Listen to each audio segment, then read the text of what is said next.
पुराणों का ज्ञान रखने वाले श्री सूजी महाराज से पूछने लगे, हे महर्षि, कौन से व्रत और कौन सी तपस्या के द्वारा मनोवांछित फल की प्राप्ति इस रहस्य को बताइए। तब श्री सूजी कहने लगे, एक बार नारद भगवान जो थे जिस पर कृपा करने की इच्छा से अनेक लोकों में घूमते हुए ब्रह्मलोक, पाताल लोक और मृत्युलोक में जाकर पहुंचे। वहां पर उन्होंने क्या देखा, किसी में मनुष्य और प्राणी है महान ही संकटों में फंसे हुए। उन्होंने मन में विचार किया कि इनके जो दुख है कैसे दूर हो। ऐसे मन में विचार करते हुए नारद भगवान जो थे विष्णुलोक वैकुंठ धाम में जाकर पहुंचे। वहां पर महान ही सुंदर शुक्ल वर्ण वाले जिनके 4 भुजाएं थी, एक में शंख, दूसरे में चक्र और पद्म गदा धारण किए, बनवारा चरण कृत नारायण भगवान को देख करके नारद भगवान जो थे उनकी स्तुति करने लगे। तब विष्णु भगवान ने कहा, नारद मुनि तुम्हारा यहाँ पर कैसे आना हुआ है। तो नारद भगवान कहने लगे, हे प्रभु, मैं ब्रह्मलोक, पाताल लोक, मृत्युलोक में जाकर पहुंचा। वहां पर मैंने क्या देखा, जितने मनुष्य और प्राणी हैं महान ही संकटों में फंसे हुए हैं। हे प्रभु, उनके कष्ट निवारण के लिए कोई विधि बताएं। तब विष्णु भगवान कहने लगे, हे नारद ने, इसके लिए दिन का में किसी भी दिन इस व्रत को किया जा सकता है। इसे भक्त श्रद्धा की पर हो सकता है। संध्या की वेला में, मधुर वेला में बंद बांधवों से श्री सदैव भगवान का पूजन करना चाहिए। सवा फिर प्रसाद भगवान को अर्पण करें, मिठाई भोजन सामग्री समर्पण करें, भगवान का परिकर कैला घी दूध पंचामृत चढ़ा दें। गेहूँ का चून हो तो चावल की चून की पनीरी बनाओ, उसमें शक्कर अथवा गुड़ मिलाकर समझ से एकत्र करके भगवान को अर्पण करें और ब्राह्मणों को दक्षिणा देके मनुष्यों के साथ श्री सदैव की कथा को सुनकर भाइयों को ब्राह्मण को भोजन का आसान भक्तों रोग प्रसाद देते। ऐसा करने से मनुष्य की कामना निश्चित रूप से पूर्ण होती है। इसी श्री शंकर रेवा खंडे प्रथम अध्याय संपन्न। वो श्री सदैव महाराज की जय। यहाँ चढ़ाई है।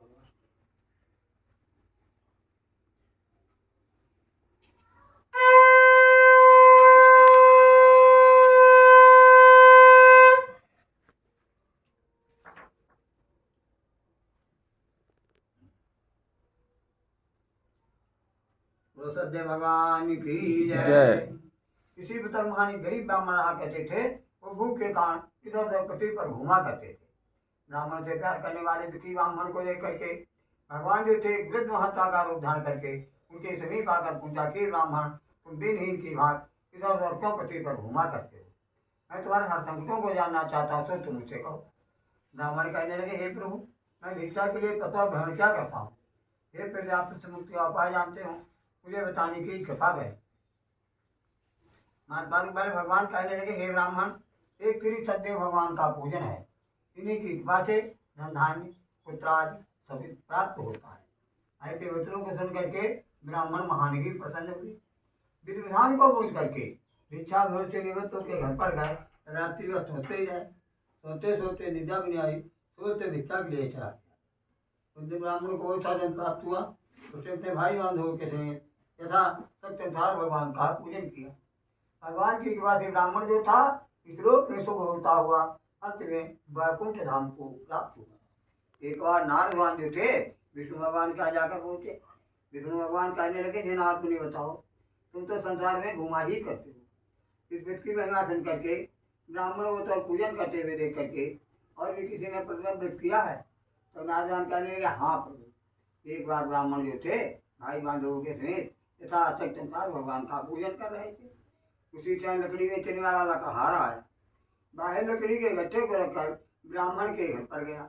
महान ही प्राप्त से पीड़ित था, लेकिन ब्राह्मणों को तो पूजन करते हुए देख करके प्रणाम करके कहने लगा, हे गुरुदेव, ये आप कौन सा बतौर पूजन कर रहे हैं और इसके करने से कौन से वर की प्राप्ति होती है। ब्राह्मण कहने लगे, हे लकड़हारे, ये श्री सदैव भगवान का पूजन है। इन्हीं की कृपा से धन धान्य पुत्रादि सभी प्राप्त होता है। ऐसे वचनों को सुन करके लकड़हारा महान ही प्रसन्न हुआ। जल पी का प्रसाद लेकर नगर की ओर चलने लगा। मन में विचार किया कि आज जो भी लकड़ी बेचने से धन एकत्र होगा उसमें श्री सदैव भगवान का पूजन करूँगा। ऐसा सोचता हुआ काठगो माथेवर गाँव में जाकर पहुँचा। यहाँ पर बड़े लोग धनी आदमी निवास किया करते थे। हर से लकड़ियों का दूना मूल्य प्राप्त हुआ। प्रसन्न मन से बच्चे केले के फलिए घी दूध गेहूँ का चुन लिया। सवाई मात्रा में करके अपने घर पर आया और भाई बांधवों के समेत यथा संसार भगवान का पूजन किया। भगवान की कृपा से लकड़हारा जो था इस लोक में शुभ होता हुआ अंत में वैकुंठ धाम को प्राप्त हुआ। इसी श्री शंकर रेवा खंडे तृतीय अध्याय संपन्न। वो श्री सतदेव महाराज की जय।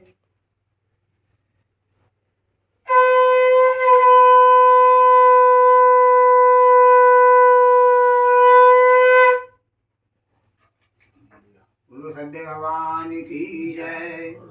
इसी में तो तंगत नाम का राजा रहा करते थे, जो कि अपनी प्रजा का पालन पुत्र के समान क्या करते थे। एक बार ये राजा जो थे अपनी स्त्री के समेत भद्रशिला नदी के किनारे श्री सतदेव भगवान का पूजन कर रहे थे। उसी टाइम व्यापार के नाव को किनारे करके राजा के समीप जाकर पहुंचे। कहने लगे, हे राजन, ये आप भक्त श्रद्धा के साथ में कौन सा बुत पूजन कर रहे हैं और इसके करने से कौन से फल की प्राप्ति होती है। राजा कहने लगे, हे साधु मुनि, मैं विष्णु भगवान का पूजन कर रहा हूँ। इन्हीं की कृपा से धन पुत्राज सब कुछ प्राप्त होता है। ऐसे वचनों को उनके साहु महान ही प्रसन्न हुए। विधि विधान को पूछ करके व्यापार का चलौट कर अपने घर पर गए। उन्होंने अपनी स्त्री को संतान दाता सुख देने वाले व्यक्ति की महिमा सुना कि मैं भी वचन पूजन को करूंगा जब मेरे संतान की प्राप्ति हो। 10वें महीने में कन्या का जन्म हो। वो कन्या दिन पे दिन बड़ी होने लगी, जैसे शुक्ल पक्ष में चंद्रमा बढ़ता है। दिन अपनी पुत्री का नाम कलावती कन्या रखा। आज में लीलावती प्रेम पूर्वक कहा कि पति, आपने जो वचन पूजन करने को कहा था उसे क्यों नहीं करते हैं। साहू कहने लगे, हे प्रिय, इस व्रत को तो हम बिटिया के विवाह के समय करेंगे। पत्नी कुछ का समझा करके से जो थे व्यापार के हित चले गए। जब कलावती जो थे अपने पिताजी के घर पर दिन के दिन बड़ी होगी, जब से व्यापार का चलौट करा है, उन्होंने अपनी पुत्री को सहेलियों के साथ में देखा। धर्मग्रस्त ने मन में विचार किया कि मेरी पुत्री जो है विवाह के योग्य हो। भाई बहनों से विचार करके पुत्री के विवाह के लिए एक दूत को कांचनपुर कलकत्ता नामगढ़ को भेजा। साथ में कन्या का दान किया, परंतु भागी बात वो श्री सतदेव भगवान का पूजन करना भूल गए। इसे श्री सतदेव स्वामी महान ही नाराज। हर कर्मों को जानने वाला वास्य अपने दामाद को साथ में लेकर के व्यापार के हित चला गया। थोड़े दिनों व्यापार करने के बाद में राजा चंद्रकेत के सुंदर नगर में जा। वहाँ पर जो भी व्यापार करना चाहता था उसी दिन राजा चंद्रकेत की भगवान ने चोरी कर।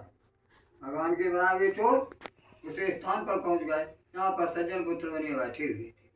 राजा के सर्वधन को देख करके चोर समझदार बंधन से बांध करके जेल में डाल दिया। उन्हीं श्री सत्य भगवान की कृपा से उनके घर पर स्त्रियाँ महान दुख को प्राप्त होने लगी। उनके घर में जो भी धन था उसे चोर चुरा ले गया। वे भूख से प्यासे व्याकुल हो गए। एक दिन वो क्या करा तो एक ब्राह्मण के घर पर गए। वहाँ पर जाकर उसने क्या देखा, श्री सत्य भगवान का पूजन हो रहा था। बैठकर कथा सुनी और प्रसाद लिया तथा रात्रि हो। रात्रि के समय घर की तरफ चली उसकी माता लीलावती ने कहा, अरे बेटी इतना तूने कहाँ के तुम्हारे मन में क्या। लीलावती ने कहा, हे माता, मैंने ब्राह्मण के घर पर सिद्ध वृद्धाता को सुना है। कन्या के बाद लीलावती महान ही प्रसन्न है। उसे ठानी भाई बंधु के शरीर श्री सत्य भगवान का पूजन किया। भगवान से प्रार्थना की, हे प्रभु मेरे संकटों का निवारण करें। इससे भगवान तुरंत ही प्रसन्न हुए। उसी रात्रि में राजा चंद्रकेत को भगवान ने स्वप्न दोनों बात बंदियों को प्रातः काल छोड़ देना, नहीं तो तुम्हारा सर्वनाश हो जाएगा। स्वप्न में आभास करा करके भगवान अंतर ध्यान हो। प्रातः काल होते ही राजा जब सभा को गए, सभा में सुनने की बात बताई और दोनों बात पुत्रों को बंधन से मुक्त करा। राजा कहने लगे, देवो, भगवान की कृपा से तुमने महान दुख की प्राप्ति की है, अब तुम्हें किसी प्रकार का दिन नहीं है। राजा ने अच्छे अच्छे वस्त्र दिए, पहले जो भी धन लिया था उसे दुगुना करके दे दिया। दोनों वस्त्र तो दामाद शीघ्र अपने घर को छोड़ दिए। इसी श्री शंकर रेवाखंडे तृतीयोध्याय संपन्न। वो श्री सतदेव महाराज की जय।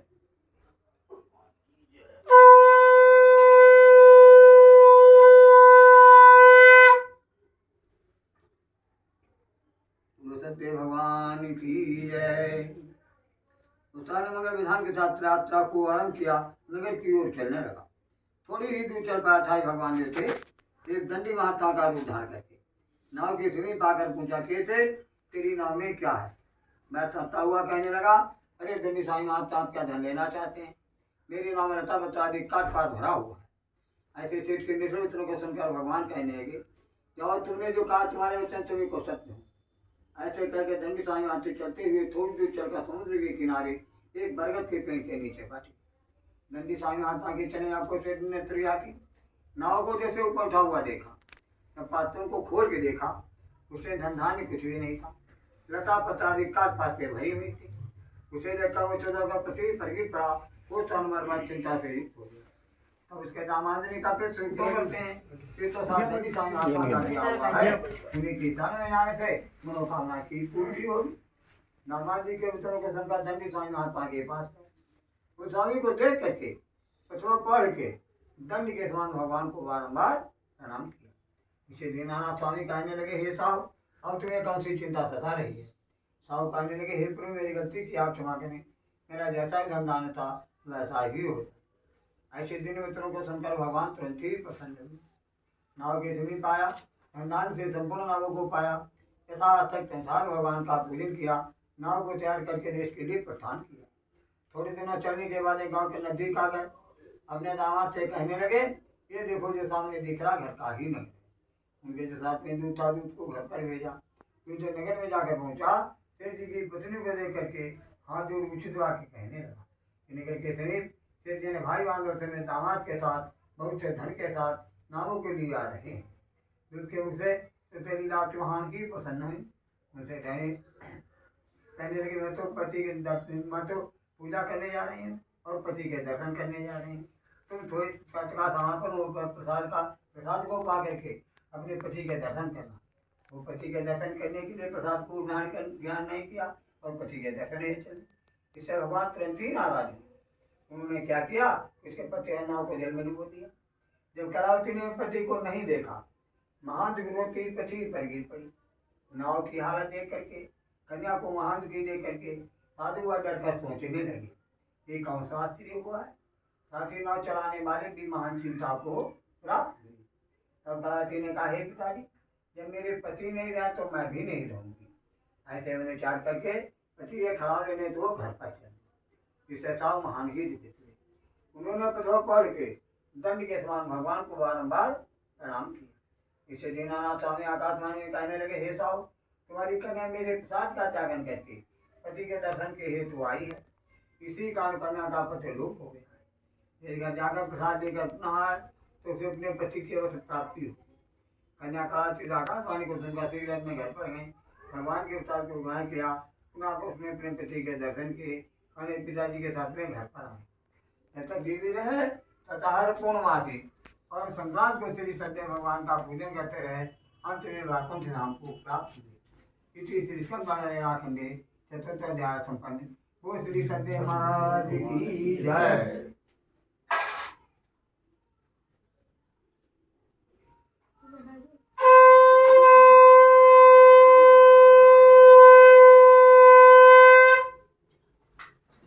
बोलो सत्य भगवान की जय।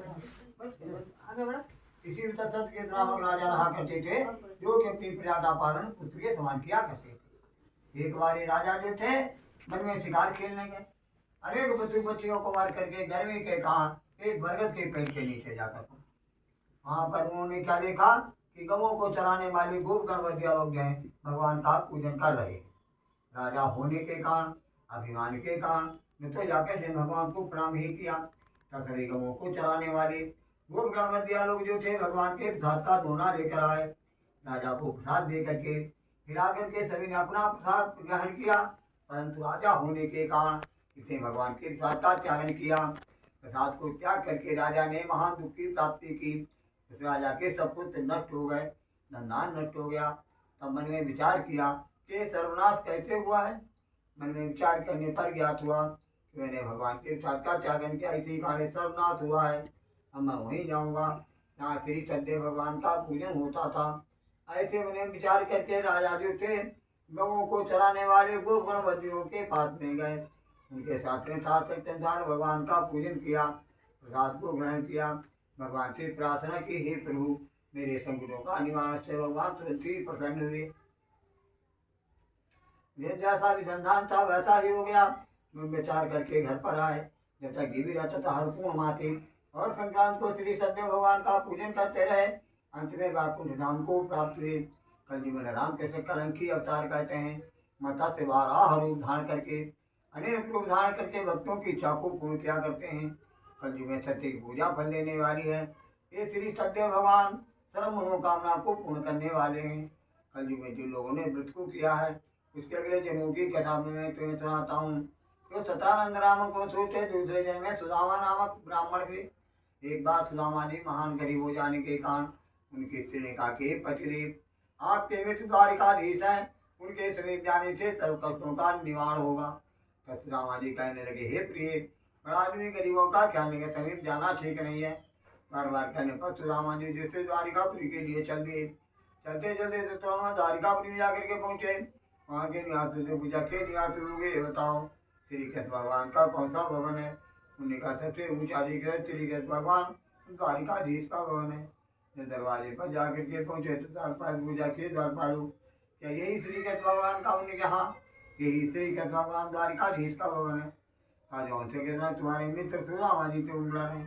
द्वारपाल ने कहा सुदामा जी बताओ तुम्हारे मित्र का मानी गरीबों महाराजा धीराज है, कैसे तुम्हारा क्या मतलब? जाकर विज्ञान पर सुदामा जी बुला रहे हैं। द्वारपाल ने जाकर प्रभु को प्रणाम क्या करें प्रभु सुदामा नामक ब्राह्मण बताते लाते का ठिकाना आने आओ। दूतों ने कहा कि 10 साल मानी दैनिक दुनिया खराब है। तब भगवान पूछने का क्या था? उन्होंने बताया कि दोती पटी तिरठी दुपटी रूपागन हूँ पात नहीं सामा पूछत दीन दयाल दाम सतावती आपन नाम सुदामा।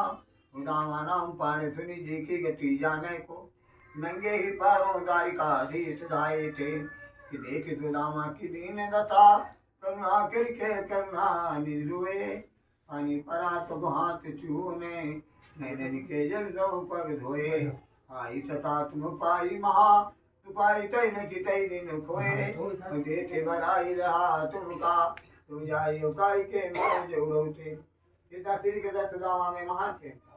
लगारा निषाद राज भीड़ हुआ जिसे श्री रामचंद्र सीता को नाव पर चढ़ाकर सुरसरी परमवती की प्राप्ति की।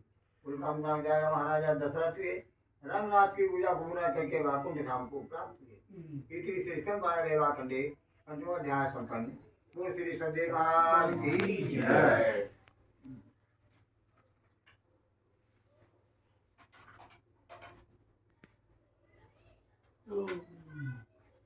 आता थोडं मारण कोई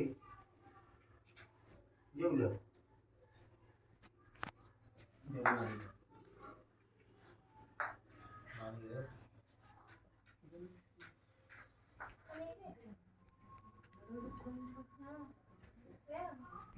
प्रसादी का